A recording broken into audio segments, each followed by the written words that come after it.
Bonjour les Warren Buffett en herbe et bienvenue pour une nouvelle vidéo. Aujourd'hui je vais vous montrer comment faire pour trouver les meilleurs fonds SICAV éligibles au PEA, au CTO et à l'assurance vie sur Boursorama. Alors il faut quand même préciser avant de poursuivre que les fonds SICAV ont tendance à perdre un peu de leur gloire, dû notamment à l'émergence des ETF. Les ETF qui sont comme des paniers d'actions ou d'obligations qui permettent de répliquer passivement la performance d'un indice, donc qui permettent d'avoir une diversification maximale à moindre coût, contrairement aux fonds SICAV qui sont gérés de manière active et qui cherchent à surperformer leur indice de référence. Historiquement, les fonds SICAV dominaient le monde des fonds d'investissement puisque c'était les seuls produits qui étaient proposés aux épargnants. Maintenant, les ETF permettent d'avoir une alternative. Cela dit, les fonds SICAV peuvent correspondre à certains investisseurs qui ont des objectifs bien particuliers, et notamment certains fonds SICAV ont des profils de risque plus faibles que les ETF, ce qui peut en faire d'excellents véhicules d'investissement pour certaines personnes qui ont des stratégies d'investissement et des objectifs bien particuliers. Alors aujourd'hui, je vais vous montrer comment faire pour identifier les meilleurs fonds SICAV sur Boursorama, les meilleurs fonds SICAV qui sont éligibles au CTO,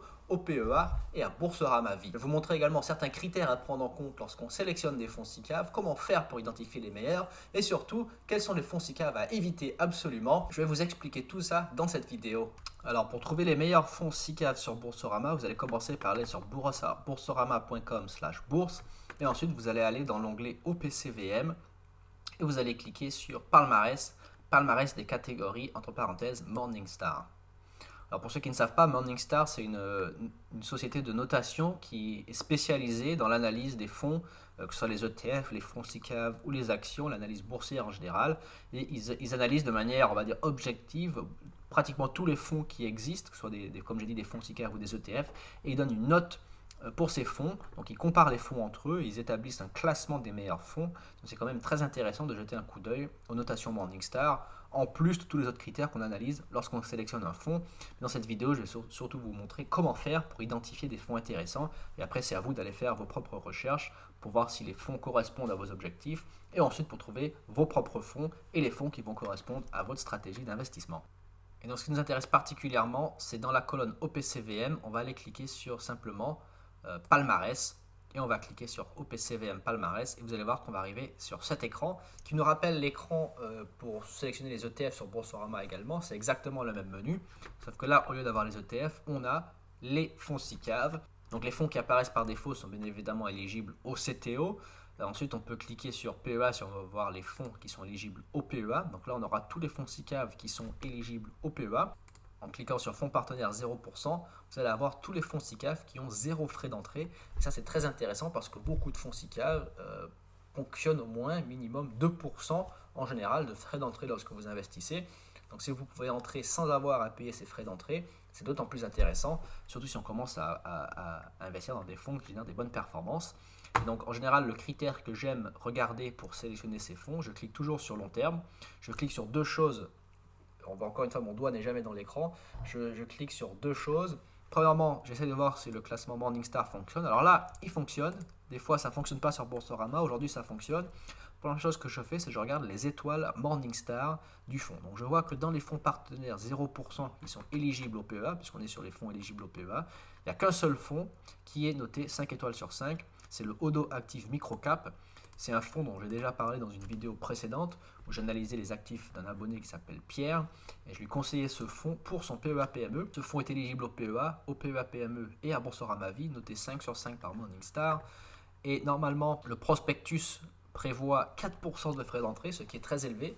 Donc si vous investissez chez un autre courtier, il se peut que vous devez payer 4% pour entrer dans ce fonds, alors que si vous passez par Boursorama Banque, je ne suis pas affilié à Boursorama, mais je note que eux, ils ont réussi à négocier 0% de frais d'entrée. Donc vous entrez, vous sortez sans payer de frais, ce qui est incroyable. Par contre, il y a des frais courants voilà, de 2,55%. Pour un fonds géré de manière active, c'est, on va dire, dans la normale. Il y a des fonds qui prennent des frais de gestion plus élevés. Plus l'investissement est actif, plus les frais de gestion sont élevés. On voit que c'est également important lorsque vous regardez les fonds SICAV de regarder la souscription minimale initiale. Donc là, on est sur 100 euros, donc c'est assez faible. Donc il faut investir au moins 100 euros pour investir la première fois dans ce fonds. Ensuite, la souscription minimum ultérieure, c'est de une part. Donc si vous souhaitez réinvestir sur ce fonds, il faut acheter minimum une part, donc qui est d'environ 149 euros. Au jour où j'enregistre cette vidéo, bien sûr. Et ensuite, on peut voir les performances du fonds sur 3 ans par rapport à la catégorie. Donc c'est un fonds qui surperforme sa catégorie. Pour connaître la catégorie, vous montez tout en haut et vous voyez ici, catégorie Morningstar, Action Europe Petite Cap. Donc c'est un fonds SICAV qui cherche à surperformer la catégorie des actions européennes à petite capitalisation boursière. Et on voit que c'est le cas depuis 3 ans. D'ailleurs, le fonds se classe 8e. Donc le rang ici, c'est le classement du fonds comparé aux autres fonds de sa catégorie. Donc on voit que ce fonds se classe 8e sur 3 ans, ce qui est pas mal du tout. Et ensuite, alors les autres fonds qu'on voit ici sont tous des fonds 4 étoiles. 4 étoiles, ce n'est pas forcément une mauvaise chose. Il y a d'excellents fonds qui sont des fonds à 4 étoiles. Personnellement, j'essaye de préférer les fonds qui sont notés 5 étoiles sur une période d'au moins 10 ans, dans l'idéal. Il y a des fonds plus jeunes qui sont notés 5 étoiles et qui ont un historique de performance de 3 ou 5 ans, c'est pas forcément la fin du monde. C'est à vous après de décider quels sont les critères qui vous importent le plus. Donc là on vient dans le palmarès, donc il y a 897 fonds qui sont éligibles au PEA. Ceux-ci auront des frais d'entrée pour la plupart. Donc on voit ici qu'il y a beaucoup plus de choix de fonds 5 étoiles. Donc pour ceux qui veulent beaucoup plus de choix, je vous conseille de regarder dans cette catégorie ici, de tous les fonds négociables. Donc on voit ici il y a le Groupama Avenir Euro N, c'est un fonds également dont j'avais parlé dans une vidéo précédente. C'est un fonds qui est éligible au PEA et à Boursorama Vie, noté 5 étoiles sur 5.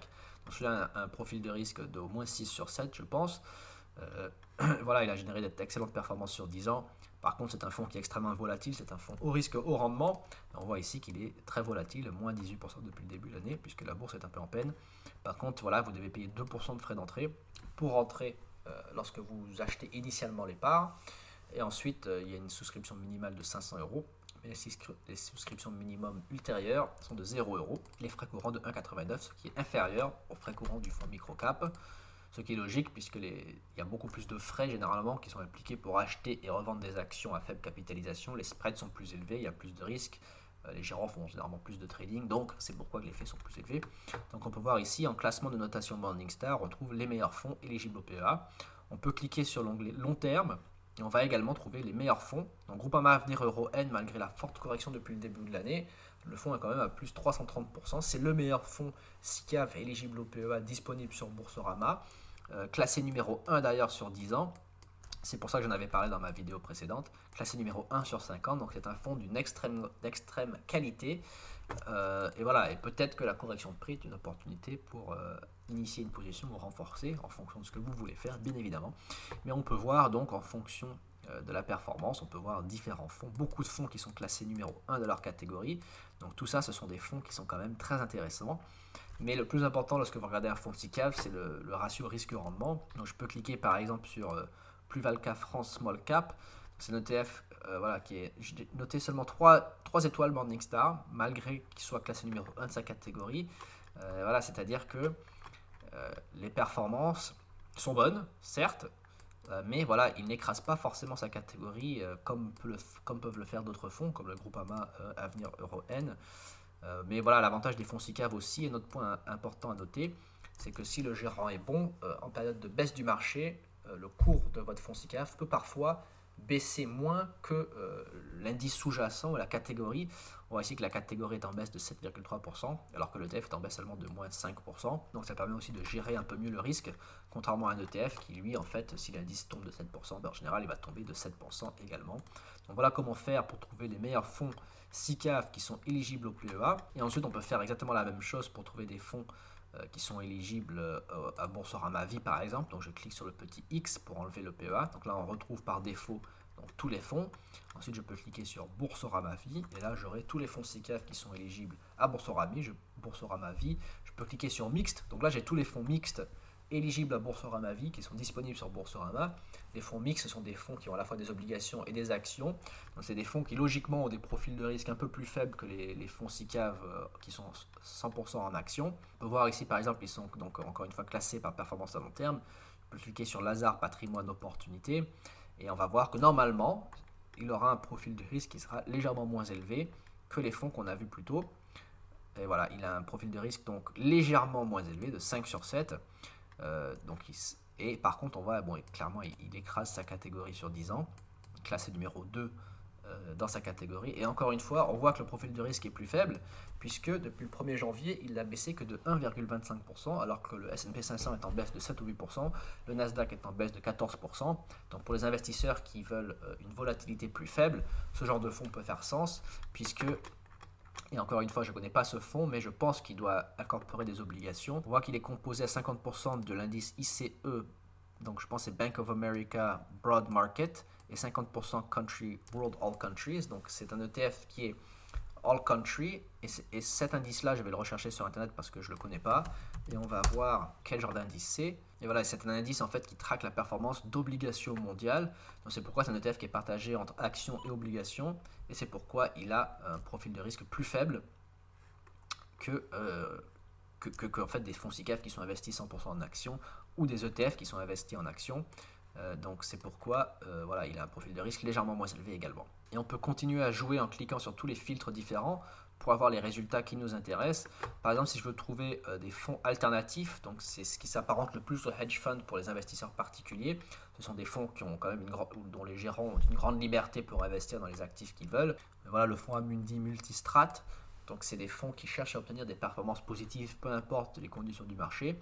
On voit qu'il est éligible uniquement au CTO. Et on voit ici effectivement vise à générer un rendement positif dans toutes les conditions du marché en investissant principalement dans un portefeuille diversifié d'actions et d'instruments apparentés à des actions ainsi que tout type de titres de créances, donc les obligations, etc. Donc risque 5 sur 7, zéro frais d'entrée, ce qui est intéressant aussi. Noté 5 sur 5, donc c'est quand même pas mal pour un fonds alternatif, mais bon, les performances à long terme ne sont pas forcément reluisantes. À 44% en 10 ans, c'est pas énorme. Enfin voilà, ça peut correspondre encore une fois à certains investisseurs. Tout le monde n'a pas la même stratégie d'investissement, tout le monde n'a pas les mêmes objectifs, tout le monde n'a pas la même tolérance au risque. Donc il faut bien en avoir conscience. On pourrait chercher par exemple les fonds SICAV de la zone Amérique latine, on va voir s'il y en a. Et il y en a effectivement énormément de fonds différents, de fonds SICAV qui sont portés sur l'Amérique latine. On peut les classer encore une fois par note Morningstar, donc on voit les notes 5 sur 5, donc Brazilian Equity, donc au Brésil, l'Amérique latine. On voit que le Brésil revient souvent en premier, mais on voit que c'est des notes de risque maximales quasiment, 7 sur 7. Et voilà, donc je vous laisse jouer avec les différents critères pour filtrer les résultats en fonction des ETF et en fonction des fonds SICAV qui vous intéressent.